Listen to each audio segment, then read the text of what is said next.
It is January 13th in the Western Pacific, a classic winter weather setup out here with the cold surge continuing to dominate, that cold air spilling in out of Siberia, chilly temperatures out there.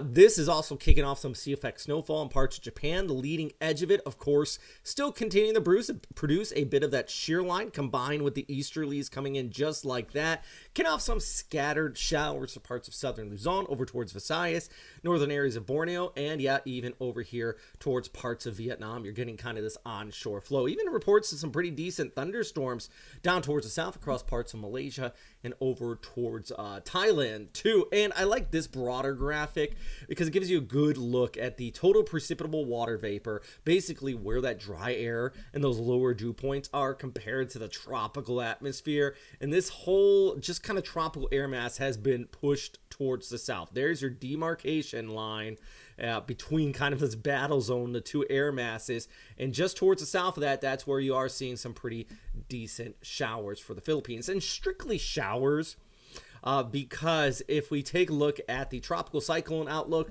according to the Climate Prediction Center and Pagasa, really not much in the forecast over the next 2 weeks. And even our SpaghettiOs, that is the long range ensembles, kind of still not showing much of anything here all the way through the end of January. So fingers crossed that does stay that way. I think everybody who sticks with me, though, throughout these kind of lulls in the tropics, still kind of looking for your local weather forecast, and I truly appreciate it. If you guys like these updates, be like the one of dozens of people who help us out on our Patreon channel. At the end of the update, I'll give you guys all a shout out. But let's talk about this. So, like I mentioned, that high pressure ridge dominating back towards the north, northeast monsoon dominating still for northern areas of the Philippines, stretching down towards parts of Vietnam. We don't really have much. Yeah, we got a couple little tropical waves that are still going to bring some scattered showers to parts of Mindanao and, as I mentioned, southern areas of Visayas, but definitely nothing organized. And these showers are going to be more or less scattered. We'll actually zoom right in here, give you a little bit of a closer look at what I'm talking about. And yeah, you got that flow kicking in from the east. Still going to be looking at these scattered showers like for parts of the Bicol area. I think it's going to be the heaviest. And you can even see here on this graphic, see what kind of lines in the green right in there. If you look at the top right here at your wind speed, so the blues indicate 5 to 10 knots, the lighter greens indicate 20, 30, 40, 50 knots. If you see reds in here, bad day. We usually get that around typhoons, but you can even see a little bit of that gale force condition stretching across the West Philippines. See bad waves out there for sure. But it's in these areas of the tighter gradients that you kind of see that confluence of the rainfall as well, which can kick up some heavy precip. And you see just where I was drawing on there. Now you can see where the heaviest of the rain sets up, just like that. See that right there? It's interesting how the flow and the atmosphere flows like a river, and where you have that tightest gradient, it's where you're going to have the most rapids with a chance of some convection and thunderstorms. Not to mention the mountains out here, especially across Mindoro, always doing a good job at enhancing that moisture flow east of Manila. You're looking at some pretty decent showers, and of course across the Sierra Madre Mountains and down towards the South Leyte into Samar. While Cebu, yeah, you see a little bit of rain, but not much. I'll be honest with you. If you go a little east, next island over, they get the rain. They get that uplift, those clouds that you can see off in the distance, but not too much there. If you want the waves, though, the East Coast is the place to be. Big waves out there for our surfing friends. Plus, I was talking to a few people who are yachting. If you're heading out to the West Philippine Sea and going for a nice little boat ride, it's a rough go. Actually, in fact, let's go back to that graphic real quick. We'll loop through it again because I know a few people like to travel out here. Yeah, there are other shelter spots behind the islands, but just in general, this cold surge is bringing not flat waters. I'll tell you that. So if you're on a sailboat going southwest, you're going to have a good tailwind. At least they're that. Tuesday heading to Wednesday over towards Thursday. We're still looking at that chance of some rain in Cebu. Chance. With lows into the 20s, highs into the lower 30s. While Siargao, if you want to head out to the coast, our surfing friends there, a little bit cooler Wednesday over towards Thursday. Look at that, 28, 26 only for the high. A little cloudy conditions, but give you guys a shout out.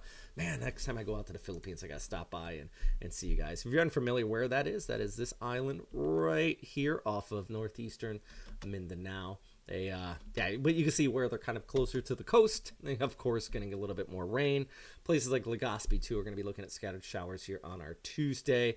All the way out towards Palawan. I know this shows cloudy rain, but I think it's going to be more of a dreary setup there for you, but you could have localized precip.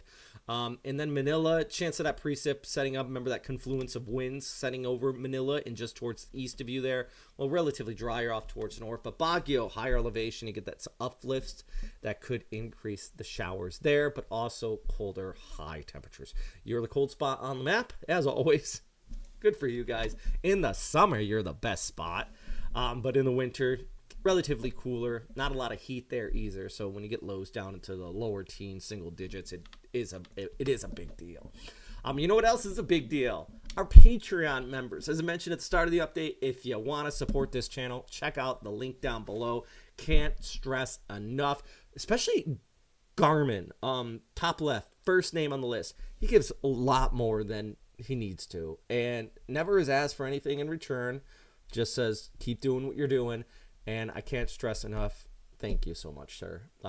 Colonel Cy, Jeff Davis, Jacqueline Smith, Gian, all people that have donated more than the $10 a month, and I have to give you guys a shout because you're the reason. Not just those 5 people, but everybody on our Patreon list here are the reason why we're able to continue to do this. For example, the camera I'm looking to, it's a prompter, one of my latest buys here at WestPacWx, just so I can visualize what I'm looking at. It helps with some Zoom calls, which I've been trying to work on interviews and things like that, and some of these more educational videos, which my latest one I did just put out on the El Nino and La Nina officially declared here on January 9th. So I put out a video here. If you check out the playlist or just look up the channel or my social or anywhere, you find it. I put it in like 10 different spots. But yeah, it's just about how La Nina is influencing the weather in the Western Pacific and how long it's going to last, and all that information we want to know, especially when we're talking about long-range forecast. By the way, do want to mention the snow in Japan, because we do have a pretty decent rainmaker actually for the Tokyo area. That's a southern coast low kicking off like that, but you can see, on the back side of this, we're still going to look at the northwesterly winds. And yeah, more CFX snow Tuesday, Wednesday, Thursday, over towards Friday. And of course, it has been a lot. If you want to see some snow video, be sure to check out Earth Uncut TV on YouTube. James Reynolds. He's been doing live drives around snow country, and we're talking meters high, deep snow he's driving through out there. It's insane. Check it out. Absolutely fantastic stuff. Anyways, that's all I got for today. If you guys have any questions, though, please let me know. That's what I'm here for, to try to get your feedback and give you the best information possible. But as always, like I mentioned, thanks for watching. And number one thing, of course, is stay safe out there, friends. Have a great day. Bye. Do you hate doing your taxes? Do you struggle figuring out what the law is and money management overseas? I wish there was an easier way. Well, FrontrunnerFinancial.com is your choice if this falls into your category. They're an international-based group of American accountants. They're based in Manila, and they're qualified to give you the best information where you are for those international finances. I wish I had these guys when I lived in Tokyo. Each year, it was a struggle. Where I needed to put money, what I needed to do. FrontrunnerFinancial.com. Be sure to check them out and let them know we sent them your way.